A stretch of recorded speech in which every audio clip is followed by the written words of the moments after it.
Bonjour. Voici une réflexion sur notre système.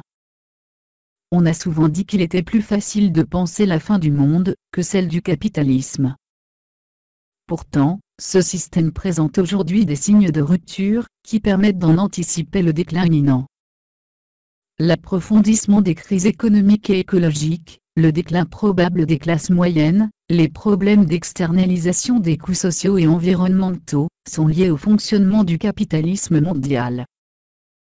Les limites internes et externes de l'expansion du système monde capitaliste sont sur le point d'être atteintes.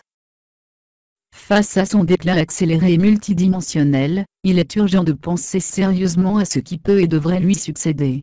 Cela exige de réfléchir d'un même, tenant aux conséquences traumatiques du mode de production et d'échange actuel, et aux alternatives susceptibles d'émerger dans les décennies qui viennent.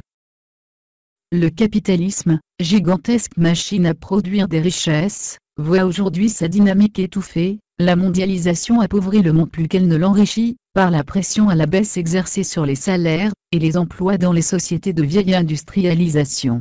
La locomotive américaine ne tire le train mondial qu'à coups de déficit et d'endettement croissant des ménages, la bourse encourage la spéculation au lieu de financer l'accumulation du capital, et les crises financières empêchent les nations en émergence de sortir de la masse. Certaines estiment le capitalisme condamné, car il punit les bons pour récompenser les méchants. Les riches rentiers, parce qu'ils sont riches, peuvent apporter les capitaux dont les entrepreneurs et les marchands ont besoin, et la rémunération qui leur est accordée en échange, les enrichit encore davantage, tandis que les trois autres groupes sociaux, salariés, marchands et entrepreneurs, s'endettent. Ou tentent désespérément de refiler aux autres la facture de ce prélèvement. Les premiers jouent de la spéculation pour continuer à augmenter leur mise, les autres recourent au crédit pour tenter de compenser l'insuffisance de leurs revenus, et tout cela ne peut se terminer que par la faillite.